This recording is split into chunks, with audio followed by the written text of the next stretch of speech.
Have you ever wondered what happens between now and eternity?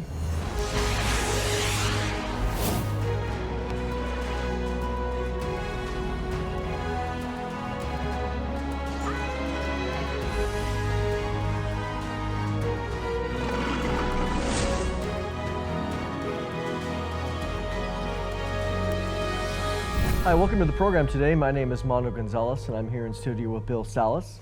Welcome, Bill. Hey, Mano, great to be with you today. Yeah. Bill has written on this exact topic of what happens between now and the eternal order.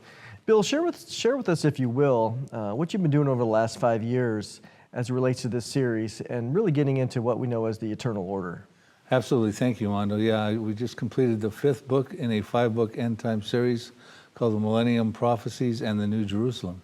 And this series started back in 2017 with the now prophecies, the prophecies that could happen at the present time. That was in 2017. They lack preconditions. The next prophecies was a subsequent book in 2018. These are the prophecies that have some minor preconditions, but they're stage setting. So now we get into the 3rd book in 2018, the last prophecies in the first half, 3.5 years of the tribulation period. Then we got to, of course, go into the Great Tribulation, the final 3.5 years. That's the final prophecies. And now we're into the Millennium Prophecies, and that is an incredible book because it talks about the 75-day interval, which a lot of people are not familiar with. Talks about the millennium itself, the 1,000-year reign when Christ is on the earth, reigning on the earth. The aftermath age, a lot of stuff going on in that, the white throne judgment and things that we need to talk about. And then, of course, the eternal order, from here to eternity. The goal was to escort the reader through the prophecies that are unfulfilled, that could happen between now to the second coming, and beyond now we go into the millennium and the eternal order. You know, if you haven't seen this series, it is very profitable to understand all the details of what's been going on, really from all of the end time scenario. And Bill, one of the things that we've been talking about here is the 75-day interval. I mean, that's a phrase that some of you might not have known or even really have heard. Bill, tell us about that. What is the 75-day interval? Yeah, well, I'm going to have you read in just a moment Daniel 12, where we get introduced to the 75-day interval. But when Jesus returns in the second coming, you know, we all know he casts the Antichrist into the lake of fire with the false prophet. He defeats the armies, Antichrist allies and armies in Armageddon, the Battle of Armageddon. But then he's got to set up his Messianic kingdom. And all kinds of things are going to have to happen in preparing to set up a restored earth and a kingdom that's suitable for habitation where Christ can dwell with us amongst his people. So that 75-day interval period is jam-packed with things going on. Why don't we introduce them to the interval by reading Daniel 12, verses 11 and 12. Absolutely. And then we'll go ahead and take it from there. It says, "And from that time that the daily sacrifice is taken away, and the abomination of desolation is set up, there shall be 1,290 days. Blessed is he who waits and comes to the 1,335 days." Right. So what's interesting is that we've got, you know, as we understand the tribulation period, it's a 7-year period, commonly referred to, or more known as Daniel's 70th week, the 7-year tribulation period.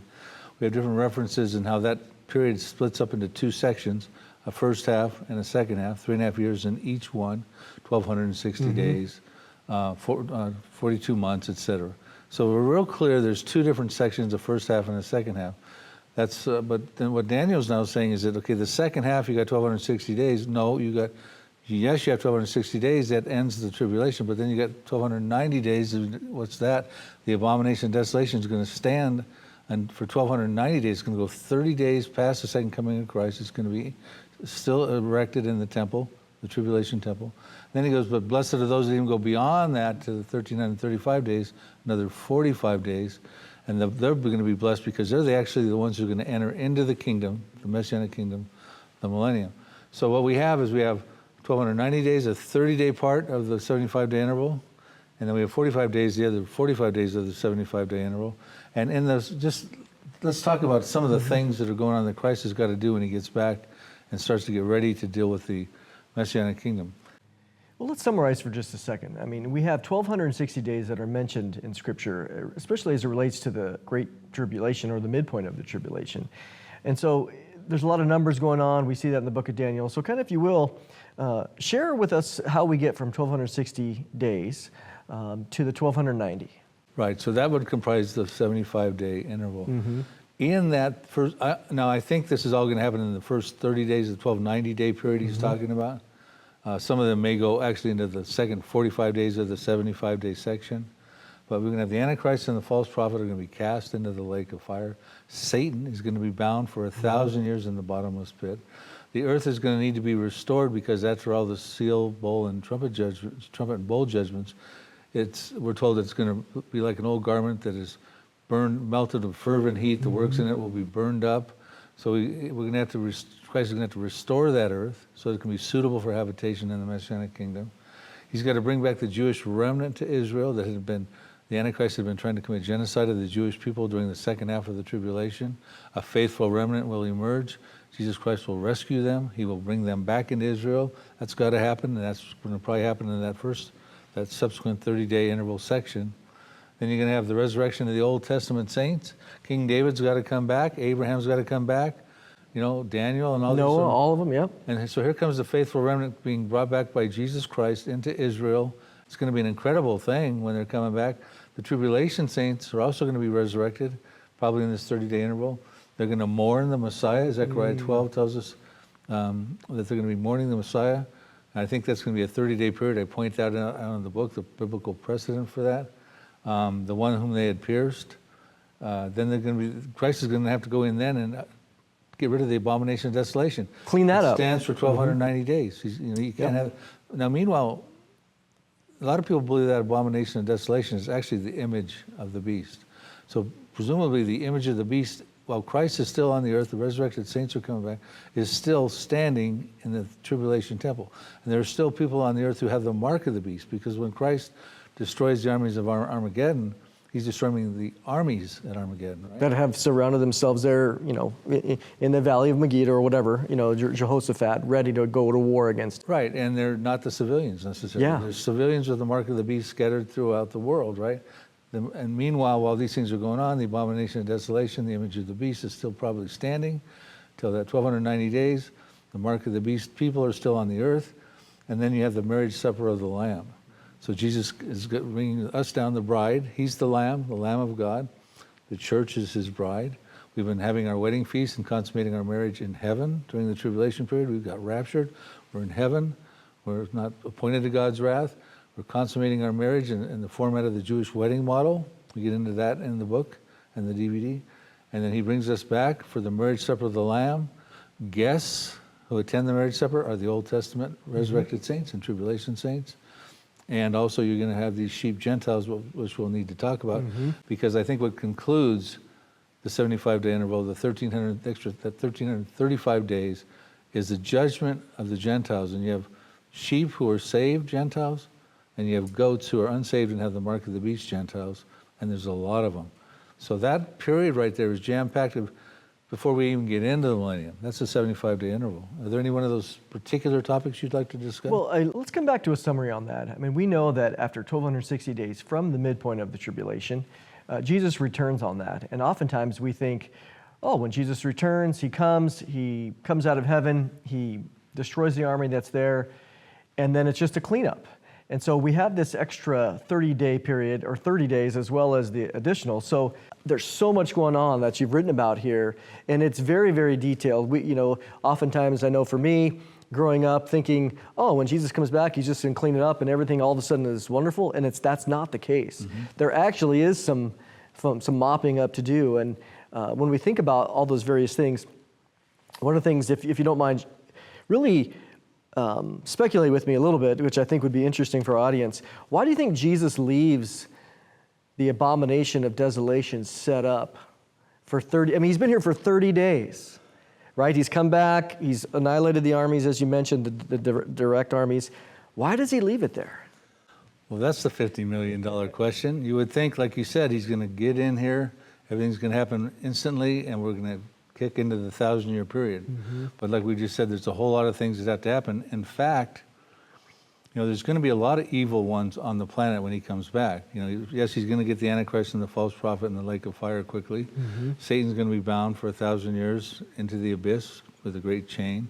But you still had the fallen angels and in the war in heaven, and Michael the archangel fights Satan and his bad angels in Revelation chapter 12, the midpoint of the tribulation. They all get cast down to the earth. Who knows how big that fallen angelic host is going to be. You have a 200 million man army in one of the trumpet judgments, the sixth trumpet judgment. Those appear to be demons. They kill a third of mankind. Yeah. And what happens to them? You've got other things, other demons, garden variety demons still running around in the earth and things like that. I point out a whole list of how many probably bad apples there are at that time. He's got to deal with those people, right? So all that is just part of the abomination and desolations, the mark of the beast. People are out there still. The bad apples have to be dealt with. Antichrist, Satan, all that stuff. So I don't know, but I know for 30 days, I'm going to presume, and that's what Daniel seems to be telling us, that abomination and desolation, probably the image of the beast, is going to still remain standing. And we haven't even entered the Messianic kingdom, the millennium, just yet. It's interesting to think about the fact that even throughout the millennium, there's going to be evil there. And we think, wow, why would God allow evil to take place? And especially during the tribulation period, when we think about God allowing the Antichrist to have his place of being worshiped and to have it be so drastic. And we know that God is sovereign over evil, but why is God allowing this? Why is he giving the dragon an opportunity to be worshipped here? And even so, as we see it occurring into the millennium, kind of talk about that. Right, and so Satan's going to be cast into the lake of fire for 1,000 years. However, the sin nature of man, of those who get, the sheep Gentiles will be the ones who get to go into the Messianic kingdom. We'll have a moment to talk about them probably. They will still have a sin nature, okay? So that sin nature is going to be carried over into the 1,000-year period, and we find out in Isaiah 65:20, talks about the child will live to be 100, but the sinner, 100 will be accursed. He would actually die at 100. So they still have to make a decision for Christ in the Messianic kingdom. So there'll still be a sin nature. People will still want what other people have and all the kinds of coveting and things that are going on. But what they won't be able to say, because Satan is bound for 1,000 years, is the devil made me do it. So it's a very interesting time. It's not all sugar and spice and everything nice. However, some of the highlights, can we talk about a few of the highlights in the Messianic kingdom? Yeah, let's do it. Okay, there's going to be a global government ruled by Jesus Christ. And of course, in the book and in the DVD, I put all the matching verses so they can research this on their own. Only gladness and rejoicing in the millennial Jerusalem. There'll be a millennial Jerusalem. A world filled with knowledge of the glory of the Lord. A whole world. That'll be exciting. Many kind-hearted people leading righteous lives. No more war. A singular, pure language. Instantaneous answer to prayer. An end of blindness and deafness. No remembrance of bad events from the past. Places will be restored to the Garden of Eden-like conditions, especially around Israel. These are just a few of the things. We'll cover a whole lot more inside the book and DVD. It's important as we think about human history and the ways in which the world has always wanted a utopia. And so here we have, God coming down and saying, no, you're not going to have the utopia really until Jesus comes back. But yet here we are coming into the millennial period where Jesus is ruling and reigning on earth, and he allows sin to be there. And so kind of talk, if you will, about that aspect, because the utopia is finally going to come, but yet it's still not going to be fully perfect. And yet here we are, if I understand you correctly in the way Scripture describes it, is Jesus is ruling with a rod of iron. Well, why is that important? Well, yeah, why isn't he ruling with a feather, right? Or a wooden scepter? He's literally ruling with a rod of iron. It says in some of the verses and the passages, it says that he will judge nations and rebuke them from afar. In other words, he has to use a rod of iron because of the sin nature. There'll still be people because he goes on to say he will be turning swords into plowshares. He'll be turning spears into pruning forks. And there'll be no more war. They will not learn war anymore. So they'll not be warring with each other and stuff like that, but they will still have conflicts. There'll still be the sin nature. The sinful right, sin on nature national conflict. levels. And he's got to rule with the rod of iron to deal with this kind of an issue, right? And it's the same rod of iron he uses to strike the nations. And the rod of iron turns up several times in prophecy that he's using a rod of iron. You think, well, gee, why does he need that? Well, that's the fly in the ointment. That's the monkey wrench in the millennial machinery, is that sin nature. And ultimately, I don't want to get too far ahead of ourselves because we'll cover it, but when Satan gets loosed after the 1,000 years into the aftermath age, which happens after the 1,000-year millennium, he goes out and he finds worldwide people he can deceive. Who are willing. That are willing to come together. They got tired of being ruled with a rod of iron. And they're willing to come together with Satan for a final rebellion against God. They come and gather together around the beloved city of Jerusalem. Of course, God shoots fire down on them and stops that. But that just tells you that the sin nature is ultimately, starts out great in the millennium. The sheep Gentiles get in there, they're saved. They got a sin nature, but they're excited about God. They start birthing children. There's going to be a lot of people in the millennium. Yeah. You know, even the Jewish people, we're told in Genesis, it says that Abraham will have descendants that are as many as the stars in the heavens and the sand on the seashore. People are going to live longer, right? More opportunity for families and, live longer, lots of people. God's plan was always, he told Adam, he told Noah, I want you to multiply the earth with godly offspring. Long life, yeah. But what's going to happen is, the child has 100 years, there's an age of accountability in Isaiah 65:20, to make a decision for Christ. And as generations go by, year 200, year 300, year 400, more and more of them are going to be, not making that decision, and they will be dying at the age of 100, it says. And ultimately, by the end of the age, in the aftermath age, can you imagine, they're tired of being ruled with a rod of iron, and they're going to rebel. Help the people understand about the, sheep and goat judgment in Matthew 25. We have people going in, and Jesus says to them, enter into the joy of the Lord. And yet, as they enter into that time frame, they enter into the millennium. I mean, we have this idea of people still having children. So kind of talk about that and the nature of the way that the millennium is going to be, where people are still having children, and yet some are even dying. Right. Well, Mondo and I are in the church age, which is the time frame when right now as we make this recording. We are going to be caught up in the clouds in the rapture. We're going to be in heaven. We're going to have our wedding consummated with our groom, Jesus Christ, the bridegroom. Mm-hmm. We are not going to be left behind. People will be left behind when that happens. And if they had been saved, they'd been part of the church age. So none of them at the immediate rapture period are saved. They're unbelievers. Mm-hmm. Now, many will start to become believers actually probably pretty quickly with the 144,000 Jewish evangelists, works that are left behind, but they become the fifth seal saints in Revelation chapter 6. And the fifth seal saints, we're told, have fellow servants, and fellow servants have brethren. And they're mentioned in the context of people who become believers at a time where that will probably mean martyrdom. Because the fifth seal saints are martyred, their fellow servants are, and their brethren are, for their testimony into Jesus Christ. So for someone who gets left behind, and dear viewer, you need to really pay attention to this if you're not a believer right now, or if you're concerned about one of your loved ones who's not a believer. When they get left behind, they have, it says an innumerable multitude gets saved. And that's in Revelation 7, comes out of the Great Tribulation period. But they got to get through the fifth seal saints period of martyrdom, probably perpetrated by the harlot world religion, because Revelation 17:6 says the harlot is drunk with the martyrs of Jesus and the blood of the saints, martyrs of Jesus, vice versa. Then their fellow servants, I believe, get killed also by the harlot world religion. There's 2 killing crusades that's going on, and then the harlot world religion in the midpoint of the tribulation gets desolated by the Antichrist and the 10 kings, and then the Antichrist starts beheading Christians. I believe that would be the brethren of the fellow servants of the fifth seal saints. If you can make it alive through those things, and this is what you need to be aware of, the chances are most people who get saved after the rapture may not make it all that way, because there's a lot of martyrdom going on.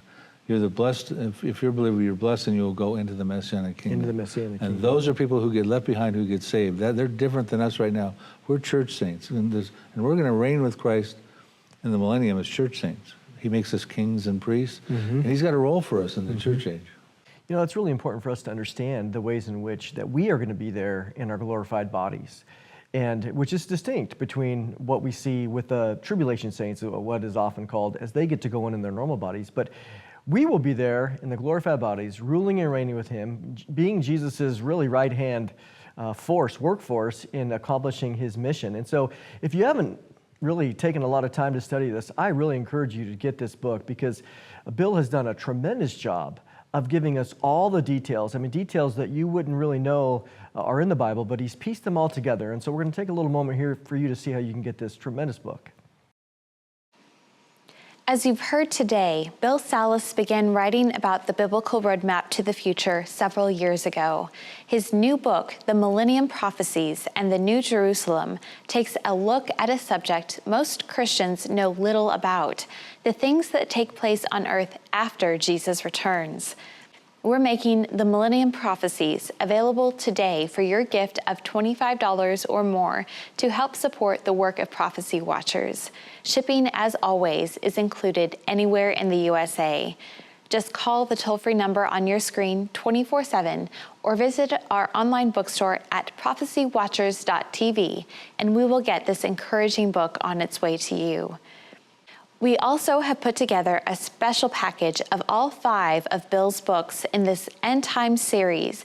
They include the Now Prophecies, the Next Prophecies, the Last Prophecies, and the Final Prophecies.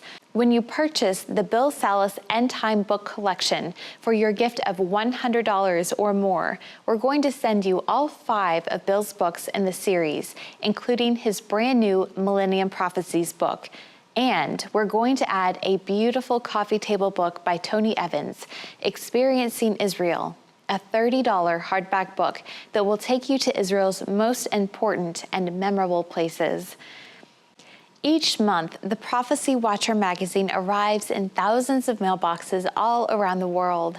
Our newly expanded 48-page magazine features cutting-edge articles written by the top prophecy experts, writing about things you may never hear about in church. Examine the doctrine taught by the Apostle Paul on the rapture of the church. Come to a deeper understanding of the giants of Genesis 6 and the real reason for the flood of Noah. Read the shocking things we see coming out of the world of science and technology, mind-blowing information on transhumanism and artificial intelligence. We also believe the Bible is a supernatural book, and we cover the fringe subjects too: UFOs, the Nephilim, the miracles of the Bible, and so much more. It's a one-of-a-kind publication full of articles that will make you a Bible prophecy expert and prepare you for the future. We have a very special subscription offer for you. We've never done anything quite like this before. For your gift of $50 or more to support the worldwide outreach of Prophecy Watchers, you can subscribe to either the digital or print version of our magazine. And here's the best part. In addition to 12 issues of the magazine, this offer comes with a fantastic bonus: 8 DVDs from some of the leading prophecy experts in the world, including our founder, Gary Stearman. Gary shares his insights on the last trump, a study on the raptured trumpet of 1 Corinthians 15. Prophecy legend Thomas Ice joins Gary in defending the rapture. Gary explores the controversial 6th chapter of Genesis and the giants of the Bible in 2 DVDs. It's all about the seed and footprints of the Nephilim. And in a live, hour-long presentation, he asks the question we all want to know: are we the last generation? 8 DVDs plus 12 issues of the magazine represents a $225 value, all for your gift of just $50 or more to support Prophecy Watchers. This offer is available anywhere in the USA and will ship both the magazine and the DVDs to you absolutely free. Don't wait or hesitate. Call the toll-free number on the screen or visit our online bookstore at prophecywatchers.tv to take advantage of this limited time offer. We appreciate your prayers and support for our ministry as we seek to take the gospel around the world. God promised to never leave us nor forsake us. A new day is coming, and we believe it is just around the corner, drawing closer each and every day. So be encouraged. Jesus is coming soon, just as he promised. Well, I really hope you get this book, because I know that it will be a tremendous encouragement to you in understanding all the ramifications and the details of the promises that God has given us. But before we went to the break, Bill, help us to understand the ways in which we're talking about this 1335th day, which again can be very confusing. Help us to understand this.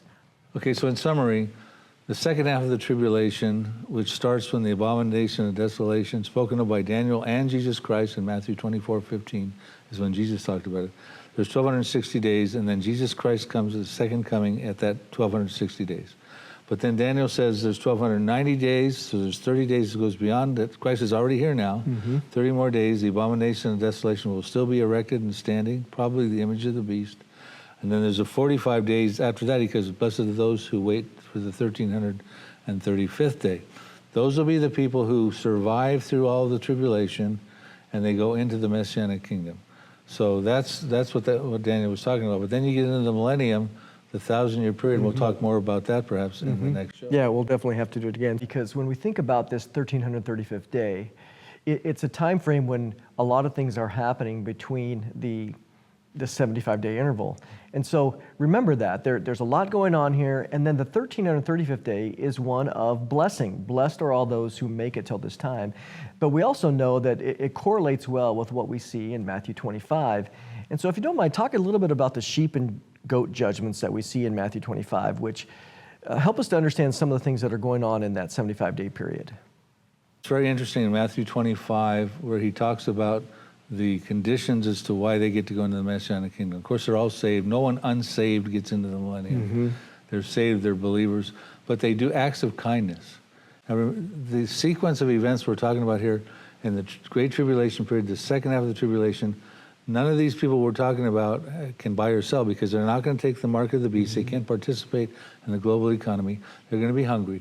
They're going to be thirsty. They're going to have to leave their home and look around for food. They're going to be in danger. You leave your home, and after a period of time, so now you're homeless. You've been hungry. You've been thirsty. Now you're homeless. You're running around. Your garments are going to wear out. You're going to become naked. These people will help clothe them, the acts of kindness. When you're in those conditions, you can become very sickly. And then when you're sickly, you're easily caught, and they're searching for. There's going to be searching for these dissenters who are not taking the mark of the beast, and they're going to throw them in prison. And people are going to help them at a time when it's dangerous to do that. And so it's very interesting, but they do help them, and they're rewarded for that, and they get to go into the kingdom as the sheep Gentiles. Well, I hope you join with us for another program, because we didn't even really touch the surface of all that you've put into the book. And if you're watching this, we know that according to Scripture and according to the Matthew 25 goat judgments, that nobody goes into the millennium that's unsaved. I mean, we see all of them being judged there, and the believers are the only ones that are going in to the kingdom. That's correct. But really the rapture is a defining thing here, because we believe in a pre-tribulation rapture, and therefore those that are taken out in the rapture, they get to go be with the Lord. But there are going to be those that get saved after the rapture. And so during this time, really the only way to make it is to either give your life or to survive in very harsh conditions. I mean, one of the things that we like to do here is to warn people. Why? Because one of our mission objectives is to help people to escape the tribulation. And so if maybe you're watching this and this is new information to you, we encourage you to take this seriously. Certainly encourage you to look at all of Bill's material, because he's highlighting so many things that help describe the events that are going to happen during the tribulation. But most importantly, as always, for those that are blessed that arrive at the 1,335th day, those are going to be the ones that are going to enter into the kingdom of the Lord, especially those that have not been taken in the rapture. So we appreciate you watching today. If you haven't put your faith and trust in Jesus, now's the time to do it. And we will see you next time.